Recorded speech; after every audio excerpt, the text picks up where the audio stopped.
السلام عليكم ورحمة الله وبركاته. أهلا وسهلا بكم أحبائي الكرام في أول لايف ليا وأنا في مصر من مصر الحبيبة، مصر أم الدنيا، مصر أجمل مكان في الدنيا. مهما رحنا ومهما جينا مصر هي الأصل، لأنها بلدي زي أي واحد بيحب بلده، وأنا بحب بلدي، بعشق ترابها.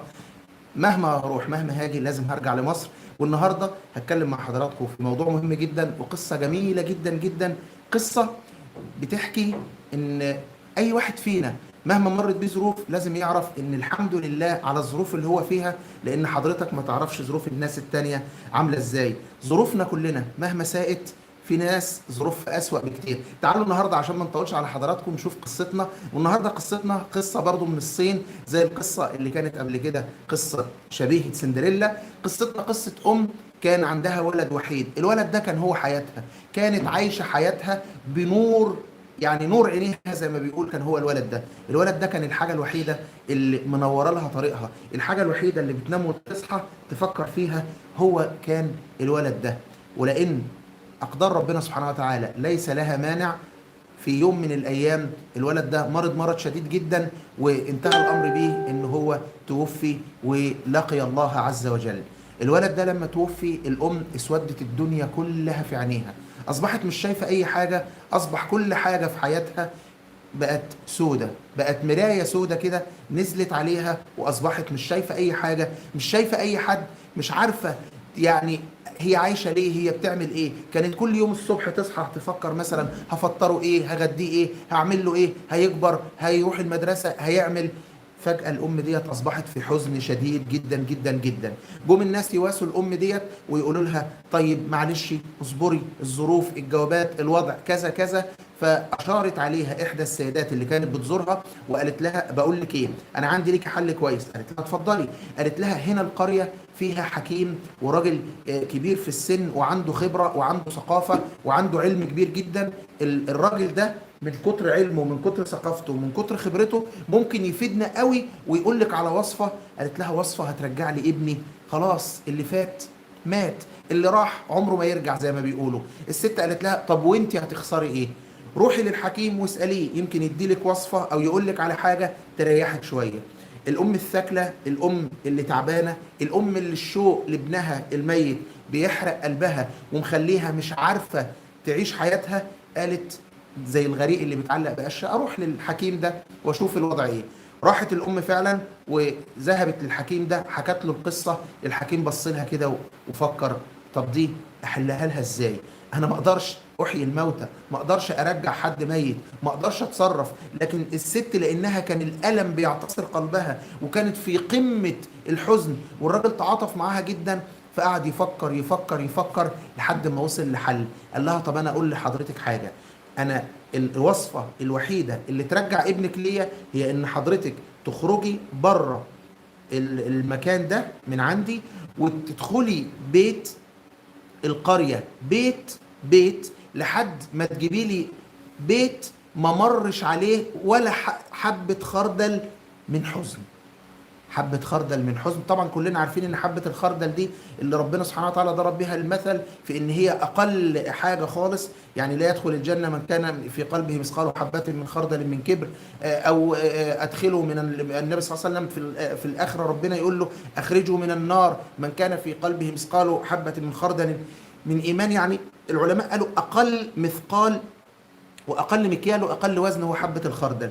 فهو قال لها روحي بس لبيوت القريه ومر عليهم وهاتي لي بيت ما كانش فيه حبه خردل من حزن طول العام الماضي، بس هاتي لي بس حاجه زي كده، واول ما تجيبي لي البيت ده انا صدقيني هرجع لك ابنك وهعمل لك كل اللي انت عاوزاه. الست خرجت من عنده. الكلام هو زي ما بقول غريق بيتعلق بقشاية، هتعمل ايه؟ خرجت الست وفضلت تمشي تمشي تمشي، واول ما وصلت لبيوت القرية من ناحية البيت هذا الحكيم خبطت على اول بيت، فطلعت لها ست شكلها حزينة وزعلانة. فقالت لها انا بس جايه لحضرتك في طلب غريب، ممكن تقولي لي هل كان عندكم الشهر اللي فات ده او السنة اللي فاتت دي مر عليكم بدون ما يكون عندكم حبة خردل من حزن؟ الست قالت لها ياه، ده احنا ما عندناش غير الحزن، ده حضرتك انا عندي 4 بنات ووالدهم متوفى، وانت جايه تكلميني دلوقتي انا مش عارفه هعشي بناتي ايه، مفيش فلوس، حزينه على جوزي، حزينه على الاوضاع، عندي بنات مش هعرف هصرف عليهم ازاي ولا اجوزهم، ده انا يعني البكا زهق مني، من كتر ما ببكي البكا زهق مني. الست قالت ايه ده؟ ايه كميه الحزن دي؟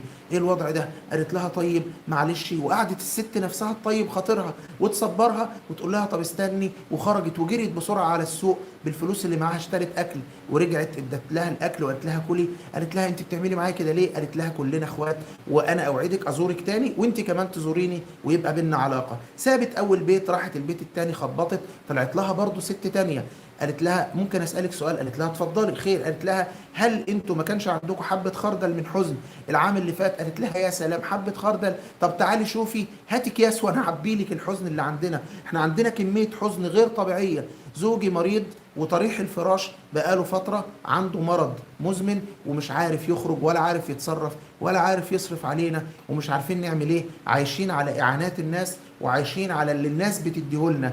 يا سلام، ده انت جيتي نكأت الجرح زي ما بيقولوا او قلبتي عليا المواجع.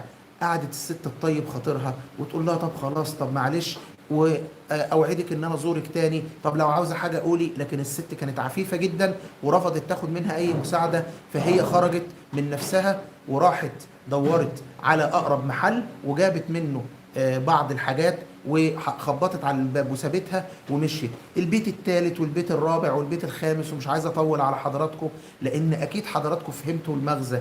مفيش بيت ما فيهوش حزن، مفيش بيت ما فيهوش حاجه تخلي الانسان ينسى آلامه مقارنة بآلام الناس. عندنا مثل كده بلدي بيقول من شاف بلاوي الناس هانت عليه بلوته.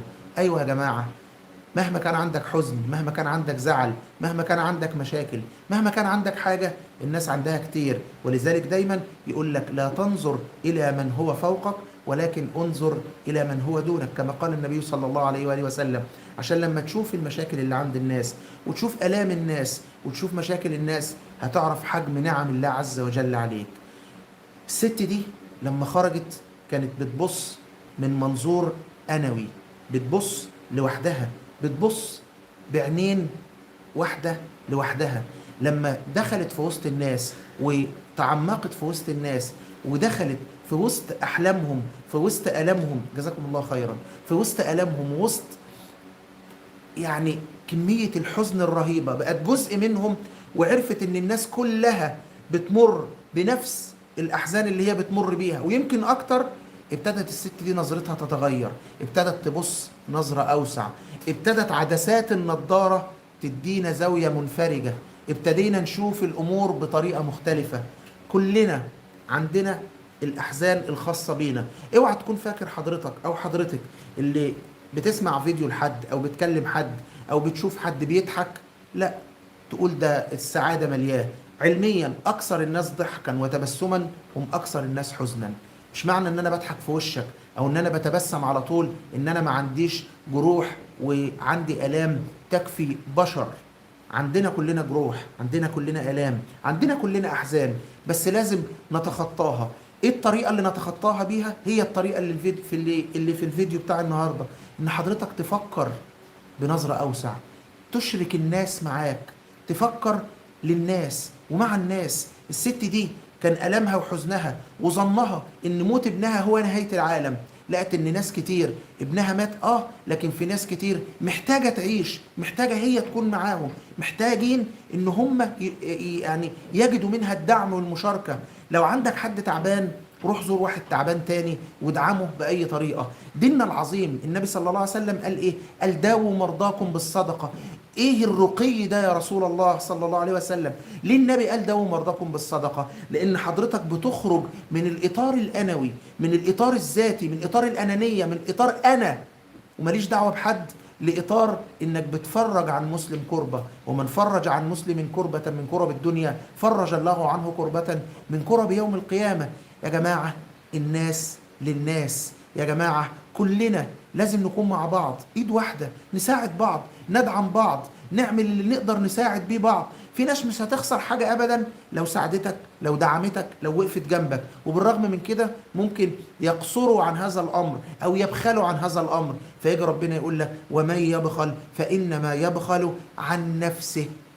ايه الجمال ده، ايه الرقي ده برضه في القرآن. اللي بيبخل عن نفسه، نعم، وما أنفقتم من شيء فهو يخلفه. اللي حضرتك بتنفقه هيجي لك، اللي حضرتك بتدعم بيه هيترد لك، اللي حضرتك بتساعد بيه انت ما حرمتش منه. ولذلك النبي صلى الله عليه وسلم في الحديث الجميل قوي يقول لك ثلاث أقسم عليهن وإني محدثكم حديثا فاحفظوه ما نقص مال من صدقة. يعني المال اللي حضرتك بتصرف منه بالمعنى العقلي، انا كان معايا 100 جنيه صرفت 50 باقي 50، ما نقص هذا المال بل زاد، لانه هو عند الله عز وجل يقع في يد الله، كما في الحديث الصحيح ان الله عز وجل لا يتلقى الصدقة من العبد فيربيها له كما يربي احدكم فلوة حتى تصير كأنها جبل. الصدقة ربنا بيزودها زي ما حضرتك بتنفق وتخلي بالك وتبقى مهتم جدا بانك تصرف على الخيل الصغير او الدابة صغيرة عندك تهتم بيها وترعاها، فتديها كل الاهتمام والعناية. ربنا سبحانه وتعالى ولله المثل الأعلى ولا نشبه ولا نمثل، ربنا بقى يربي لك هذه الصدقة، والربا لفظا يعني الزيادة، فيجعلها كأنها جبل. تخيل حضرتك فضل الله عز وجل عامل ازاي، تخيل حضرتك ربنا سبحانه وتعالى كريم قد ايه، تخيل حضرتك ان احنا خلقنا عشان زي ما ربنا قال يا أيها الناس إنا خلقناكم من ذكر وأنثى وجعلناكم شعوبا وقبائل لتعارفوا إن أكرمكم عند الله أتقاكم. التقوى يا جماعة نكون مع بعض، نكون يد واحدة. ضربت مثل صحيح بست صينية، لكن أنا دايما بقول أنا بضرب القصص ما يعنينيش هي القصة جاية منين أو مين بطلها، لكن بيبقى هدفي من وراها العبرة والعظة. قصتنا النهاردة باختصار شديد، الأم الساكلة وحبة الخردل بتقول لحضرتك وبتقول لحضرتك إن الناس للناس. دايما ما تتخلاش عن الناس، ادعمهم، اقف في ظهرهم، كن بجانبهم، ابذل الوسع، اعمل اللي تقدر عليه عشان تساعد الناس. وصدقني ليها لذة وليها مذاق مش هتحس بيه غير لما تعمله. أتمنى تكون الرسالة وصلت، أتمنى تكون دخلت قلوبنا كلنا. أترككم في رعاية الله وأمنه. سلام الله عليكم ورحمته وبركاته.